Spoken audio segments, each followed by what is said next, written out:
Origen de las primeras células. En el universo temprano, nubes moleculares de gas y polvo se reúnen por efecto de la gravedad, y por efecto de esta misma fuerza, en su centro se forma una estrella. La gravedad de esa estrella hace girar el material a su alrededor y se forma un disco de gas y polvo, como el que vemos aquí en el costado derecho en la imagen. En ese universo temprano, los granos de polvo eran pequeños y consistían de minerales de silicato recubiertos con hielo. Esos minerales de silicato son prácticamente iguales a los que vemos hoy día en los granos de arena en una playa. Con el tiempo, esos minerales de silicato se unen y forman partículas más grandes. Conjuntos de partículas forman rocas, como las que vemos aquí en la imagen, y conjuntos de rocas con el tiempo forman asteroides, que son estructuras rocosas de mayor tamaño. Esos asteroides con el tiempo empiezan a chocar entre sí y a reunirse formando finalmente planetas. Eso es el origen de los planetas rocosos. En el caso de los planetas de tipo gaseoso, pues lo que hablamos es de acumulaciones de gas principalmente, que terminan por efecto de la gravedad formando esos planetas, como los que vemos hoy día en Júpiter y Saturno, por mencionar solo algunos. La Tierra, en este ciclo de formación planetaria, se termina consolidando y vemos que, como lo mencionamos, es un planeta rocoso que en su superficie contiene agua en estado líquido.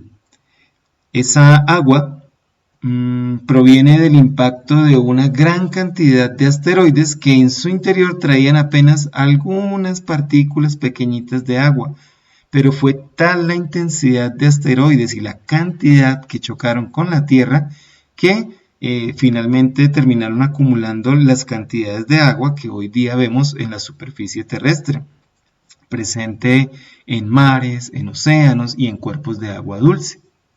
Entonces, esto sucedió durante una etapa llamada el bombardeo intenso tardío. Ahora, como la Tierra no es muy caliente, no es muy fría ni muy seca, el agua puede existir en su superficie en forma líquida. Si pudiéramos adentrarnos al interior de esa Tierra primitiva, nos daríamos cuenta que presenta un vasto océano, en donde se asoman algunas superficies terrestres al descubierto.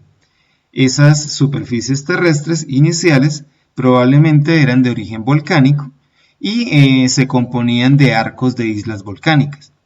También había porciones de tierra al descubierto que presentaban cráteres de impacto a causa de la caída de asteroides.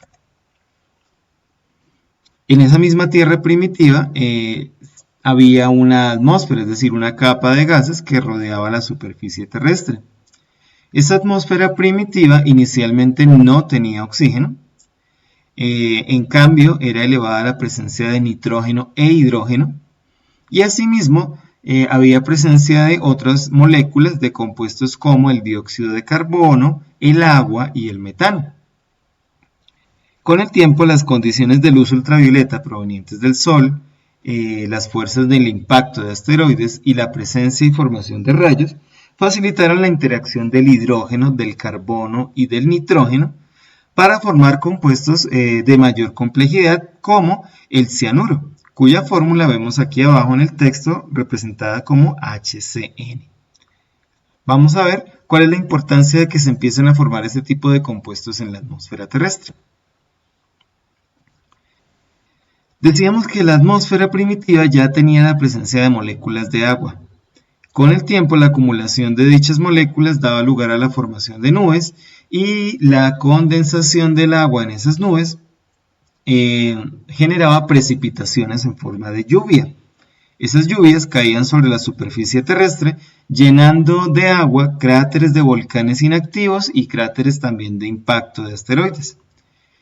Con el tiempo se forman lagos de agua dulce que contenían moléculas de cianuro que, recordémoslo, estaban en la atmósfera pero que eran arrastradas a la superficie terrestre y a estos lagos por acción de las lluvias.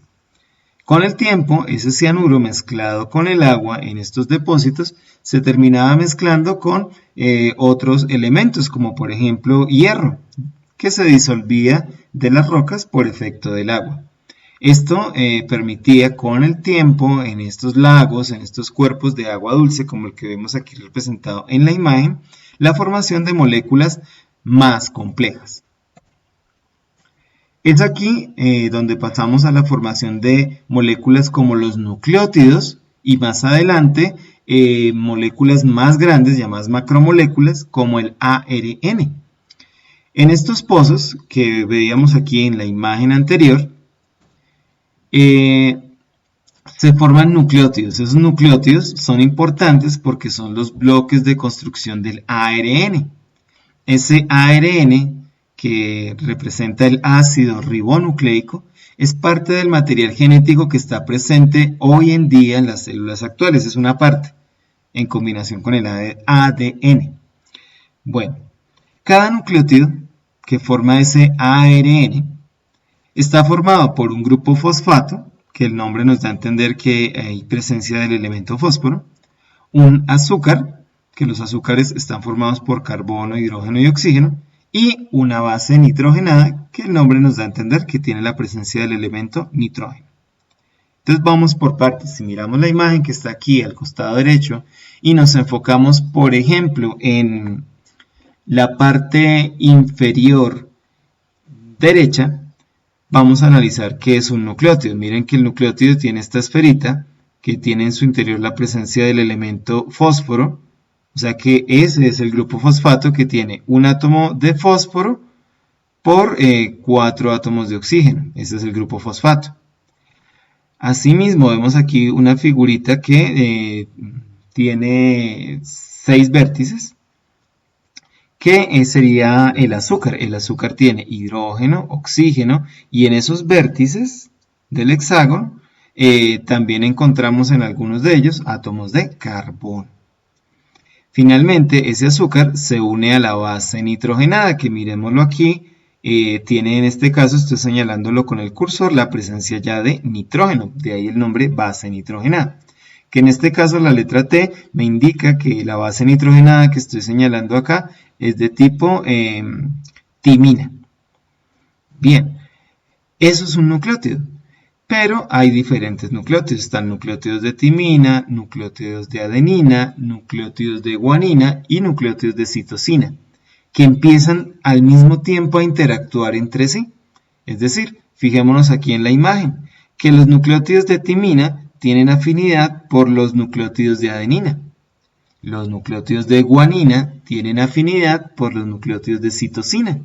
Y con el tiempo se empieza a formar una escalera molecular. Esa escalera, que vemos ya representada aquí en esta figura de la doble hélice, es la que termina formando esa doble hélice del ARN.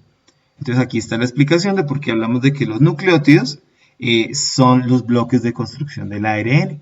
Y recordémoslo, me devuelvo a la imagen anterior, todo eso tuvo lugar en estos cráteres inactivos volcánicos o cráteres de impacto en los cuales se formaron esos depósitos de agua dulce.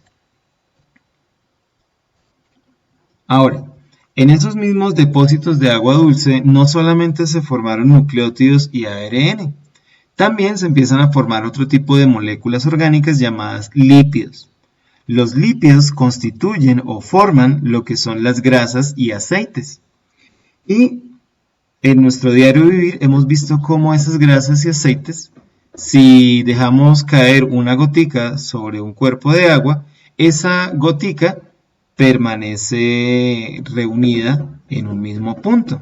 Y si separamos diferentes goticas, con el tiempo ellas empiezan a interactuar entre sí y a reunirse también en puntos específicos.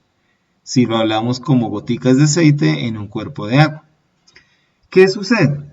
Que si nos vamos al nivel molecular, si pudiésemos hacernos tan pequeños que pudiéramos ver las moléculas que conforman esas goticas de aceite, veríamos que esas goticas de aceite o lípidos tienen un extremo hidrofílico, es decir, un extremo que es afín al agua, que interactúa con el agua, que tiene afinidad, y un extremo o cola, digámoslo así, que es hidrofóbica, es decir, un extremo que rechaza, que repele al agua, como si fuera, hablándolo así, la parte de una prenda que no tiene contacto con el agua.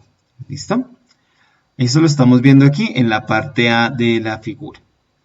¿Qué sucede? Que como esos lípidos tienen esos extremos, un extremo afín al agua y un extremo que no lo es, se empiezan a acomodar esas moléculas formando bicapas, que vemos aquí en la imagen en la parte B.